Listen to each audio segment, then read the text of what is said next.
record this so we can share it with other people.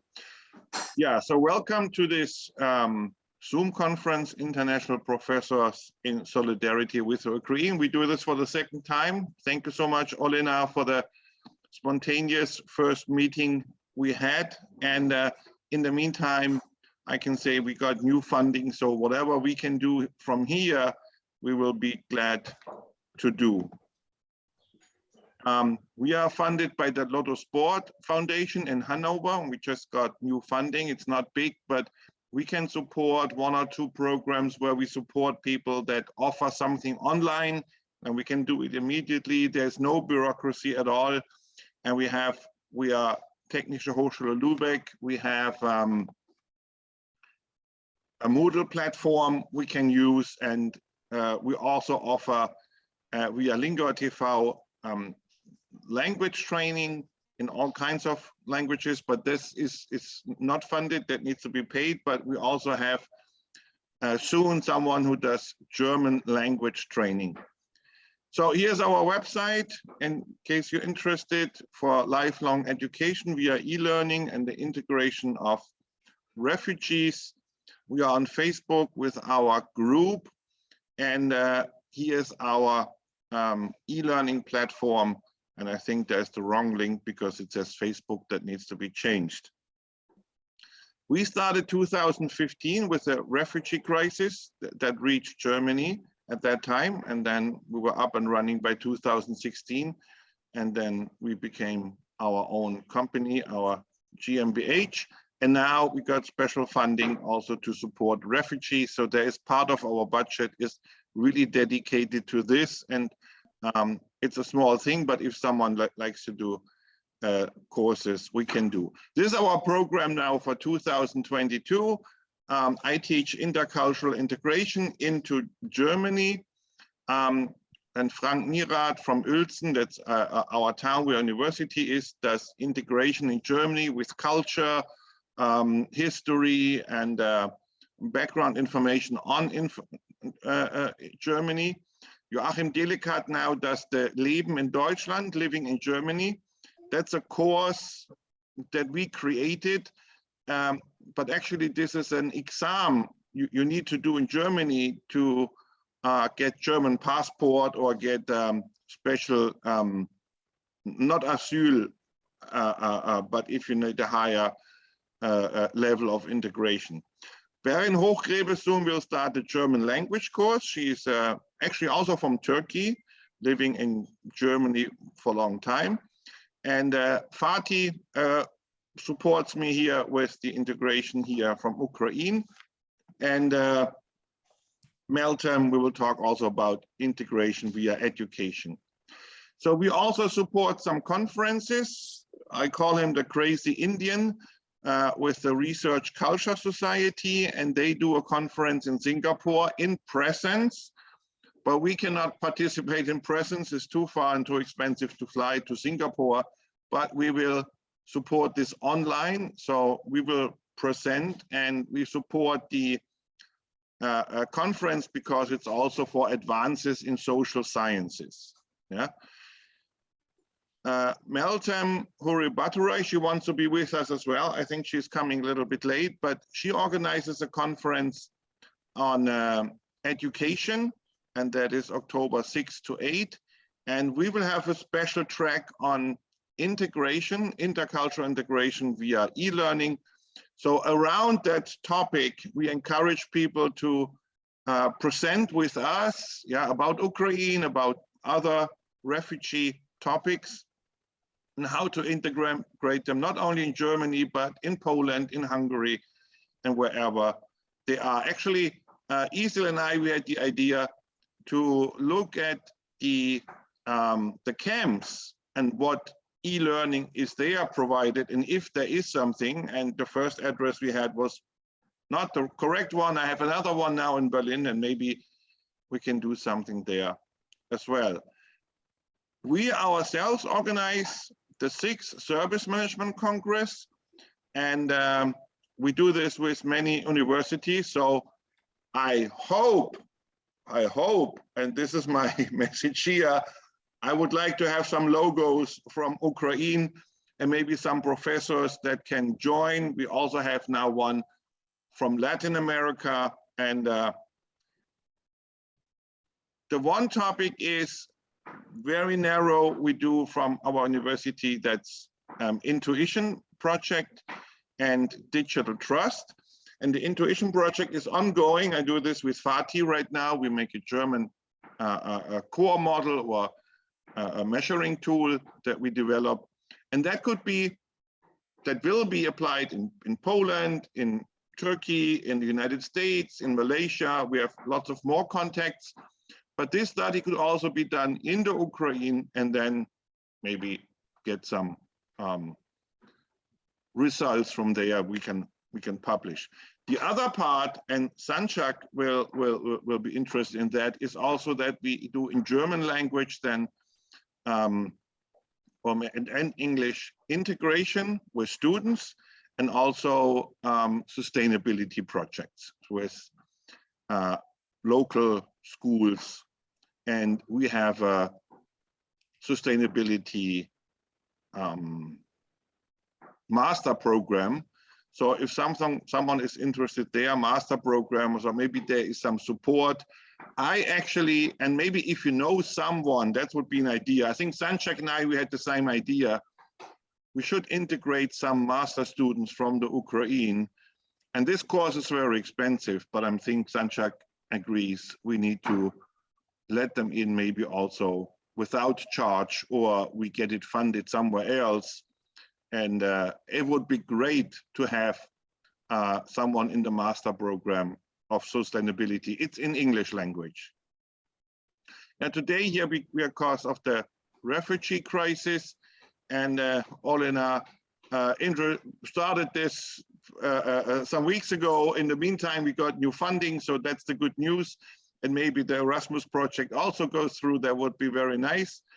And Fatih agreed to support the project. Maybe you can tell us a little bit. You are a specialist in organizational behavior and IT studies, a specialist in management science. Fatih, the floor is yours. Thank you, Marcus. It is the second time, and very glad to see you again in a Zoom meeting today. Actually, I am always thinking how can support you and Ukraine people, but institutionally, unfortunately, there is no institutional fund from my country and from my university. So I'm just trying to personally support in terms of research or in terms of any project we may do in the future together. I'm from organizational behavior, organizational psychology, so I'm always working in the kitchen.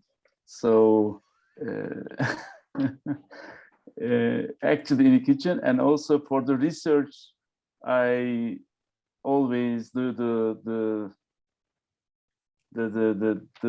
least loved parts of the researches, like the statistics and the other comprehensive issues. So I'm very open to international collaborations. I have friends from, I have a couple of groups of people from United States, and also Poland and Germany, and also some people from East, South Korea.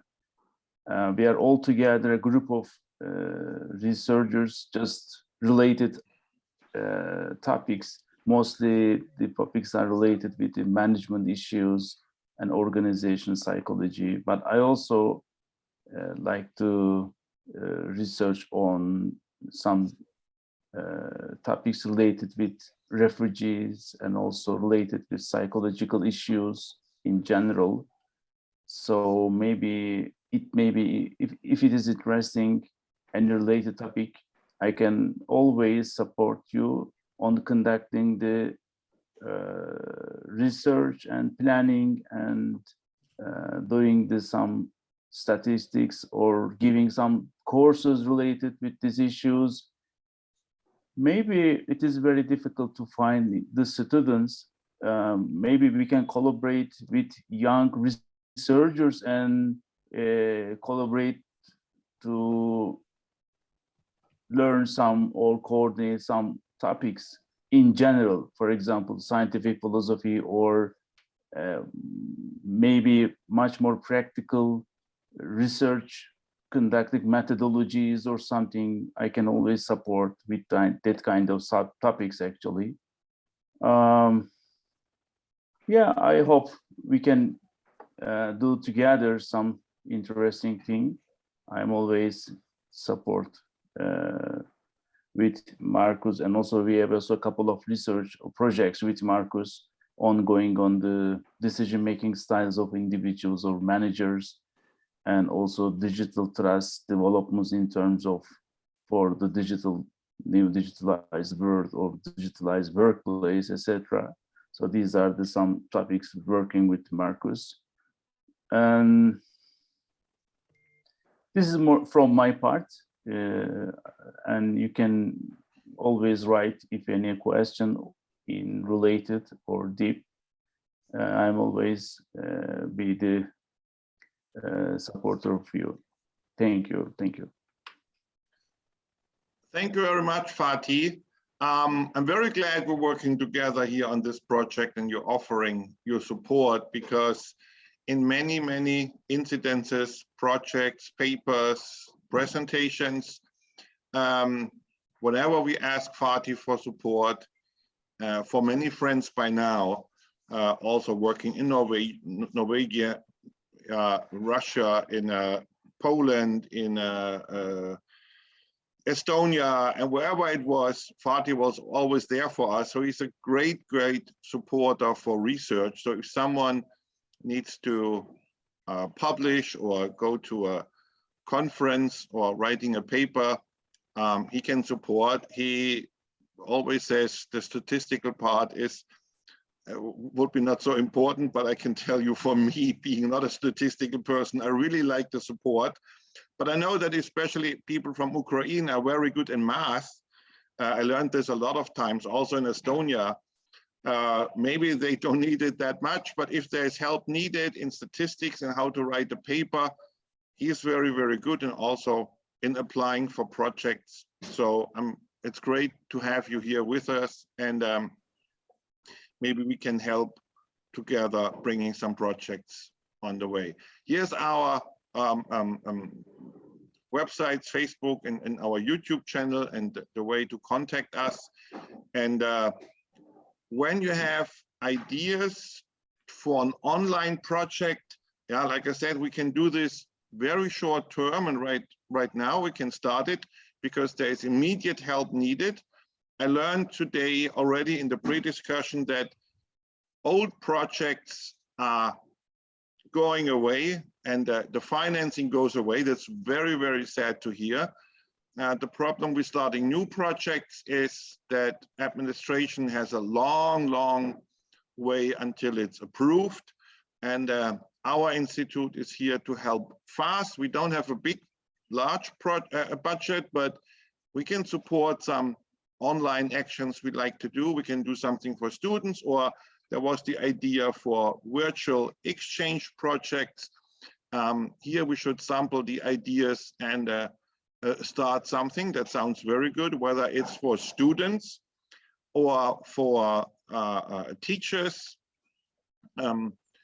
I learned from Germany that students are very hard to motivate for something. They don't get a grade for their bachelor or master degree out of the university. But I know that in other countries like Ukraine, people are very, very much interested in learning more and are very eager to learn more about new things. So if there are some ideas for the virtual exchange projects or something we can start, that would be great.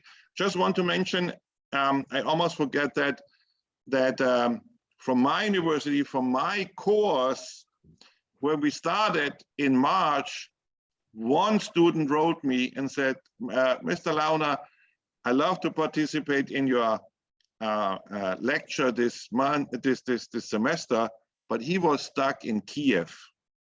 He was in Kiev when, you know, the bombing happened at that time. He was a refugee. He fled with people to Warsaw. He told me about the great support from Poland and the people in Warsaw, and then came home safely to Germany and studying now, and he will finish his semester program perfectly. Yeah, this is what I wanted to say from my side. Maybe someone has ideas for the virtual exchange projects, and we can gladly support this. So we're looking for 1 or 2 teachers who can do something online. That's easy and fast to do. If we need more money, I'm more than happy to do more fundraising if you have more ideas, if we need bigger budgets.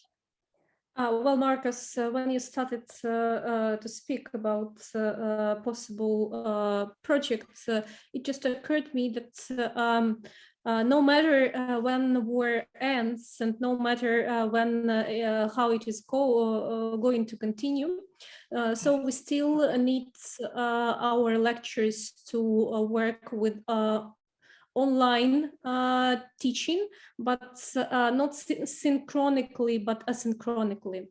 If we could create some, I don't know, course, how to create a real distance or a real online course which would be delivered asynchronically and make, let's say, I don't know, 20, 50 lectures from all Ukraine involved with certification, and let them know from the very beginning how to create the course involving different type of content,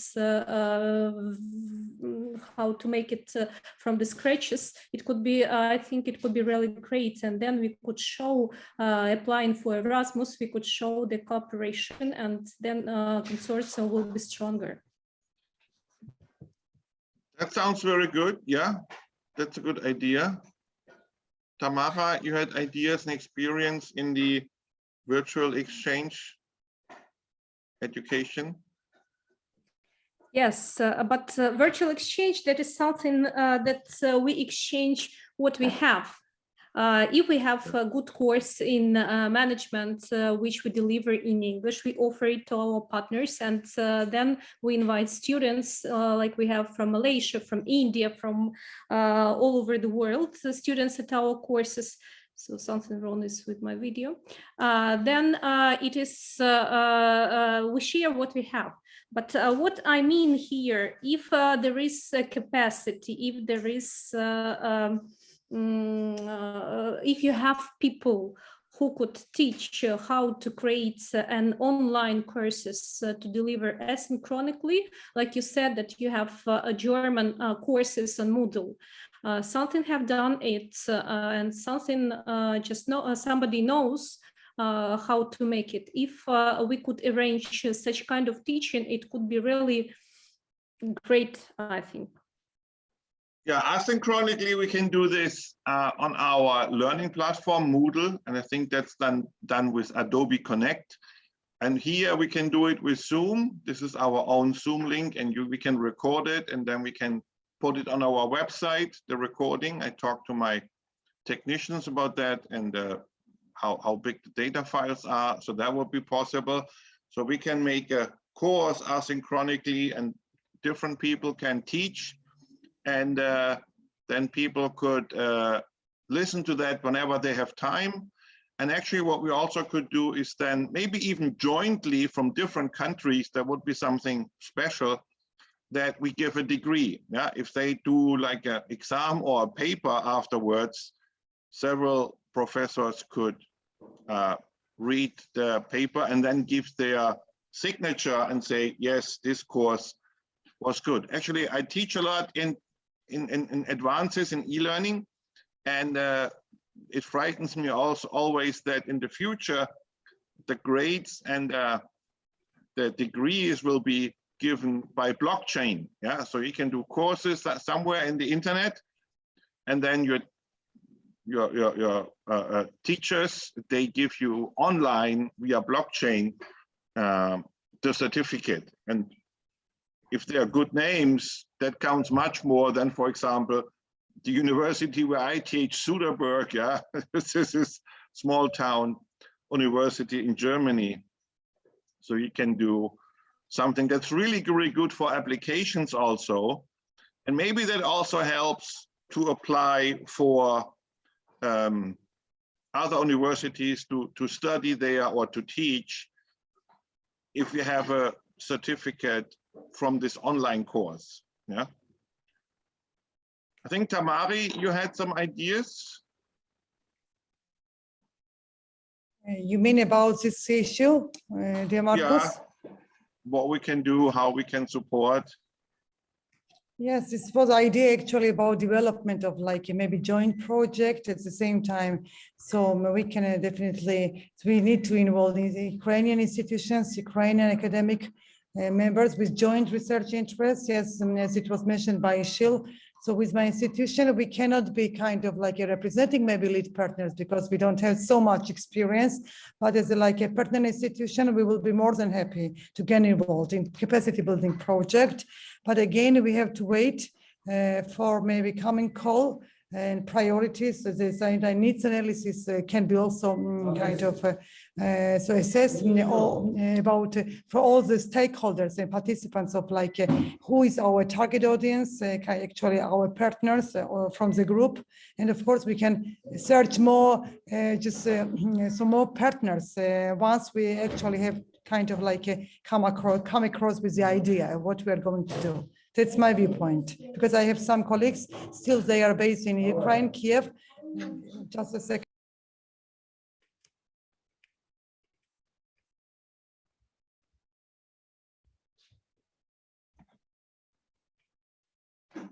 Sorry for the background noise. It's good. So it's night in Georgia. That's why. And so, for example, my colleague, for example, Sudan, who is the dean of the faculty of Boris Kyrychenko University, and this university is a kind of partner university of my institution. So we can actually can collect as many stakeholders as possible based on our research ideas and a kind of concept of the project. So in this case, we all have good networking. So opportunities, I think that we have lots of contacts, but I think we should be doing something for Ukraine with our forces, with our knowledge and expertise. So it's very important for us to be joining hands internationally and of course, apply the resources of in this case of fundraising and I have to say our sponsors. Why not? Because as it was mentioned by Fatih, our educational like institution administrative funds, definitely they are not sufficient. They are nothing. Yes, we cannot kind of produce significant outcome with this kind of only enthusiasm. We need more. Yeah, Isil and I discussed, Fatih, yeah? Maybe if we can find, for example, some platforms who are supporting Ukraine and some projects, maybe if we can find something interesting, we can share with the platforms, and we can look for if any possible option to work together to get this fund with doing that kind of projects, for example. And I don't know if there is interesting in social sciences or other sciences, but if any option from, I think there are mostly they are conducted on European Union institutions, right? So, and there is lots of platforms and with different countries, but they are all supported by the European Union or sometimes other private institutions. If we could find things interesting to collaborate all together and conduct research, and we can prepare and apply, but I don't know the details because someone need to follow these, what are the platforms, what can be the projects and how can be conducted, but we can collaborate and we can try, my opinion. Yeah, Isel and I discussed to offer English courses, and we just learned that some people in Ukraine need to learn English, that on a higher level, you get it at schools, but it's not across the country and everyone. So let us explore more. Isel, what could we do in terms of online English teaching? Because people in the Ukraine, but also coming to other countries, they need to learn Polish or German, but I can tell you to learn German, that's difficult. Maybe it's easier to learn English and then talk English with people in Germany. Your microphone. Yeah, I think maybe we can just design, as our colleagues have suggested, we can use different online learning designs. For example, in a project we tried flipped learning, for example, fully online flipped learning. So we just kind of maybe creating videos, etc., and then having some online sessions with the students, virtual sessions. So that might be, I mean, one of the ways we implemented it, actually, this fully online version. I have, some experience in relation to that. And Tamara actually is specialized in EFL as well. So maybe in an EAP context, it wouldn't be strictly limited to EFL, but what I gathered from our talk is that, that should be something along the lines of the English for academic purposes. That could be, one thing. Yeah, excellent. That's very good. And online, I think it's not so much about teaching, because technology-wise, there's a lot of out there. My wife is actually learning German herself, and she is in many groups and online in many courses and everything. And it needs more a coach and motivation to do so, because we're sitting alone on the couch. And that's very hard. So let us discuss that. That would be a very nice idea. And we can maybe integrate, sorry. Yeah, go ahead. We can maybe, integrate some intercultural elements as well. I mean, into the teaching. And so, but firstly, actually, I agree with Tamari, we need to diagnose the needs. Actually, we need to have a proper needs analysis. But I think something along with if we're maybe we can meet, I mean, along with the intercultural strand and also this English for academic purposes, if we are to incorporate language teaching. I mean, specialized for agriculture, for example, I don't know. So for the academic purposes. Could be, I mean, just, suggestion. Very good. Sanchak and I, we discussed once that maybe we get some Ukrainian master students into our master program, Sustainability and Risk Management. We both teach there, actually this semester. And I just got a message from our study program. We have some ideas what we can do. And maybe we can discuss with them to integrate some Ukrainian students. When you have information about that, I mean, whether it's going to be a scholarship or how many scholarships, so on, could you please me know, just to share it among the students? Yeah, maybe if Sanchak and I, we both talk to Stefan, and then maybe put some more pressure and suggestions. Maybe that's possible. And I don't know if we need scholarships or something, or what we need to integrate some people there. And it's online, it's in English, so that's perfect from all over Ukraine.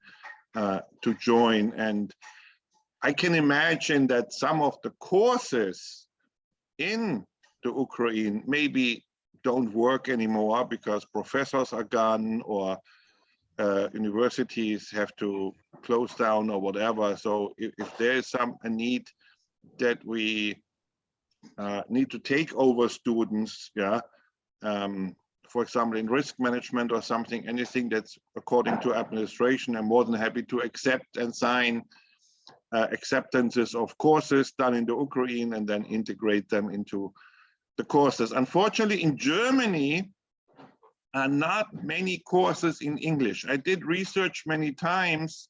If someone knows some more universities, that would be great. So I can tell a lot of friends who want to study in Germany online, but in English language. And also in presence, there's almost no, very limited courses in English. And that makes it very difficult. Luckily, we have the master program in sustainability and risk management. So any ideas, we are very open. You can contact us via the websites or the Facebook, and we need more ideas.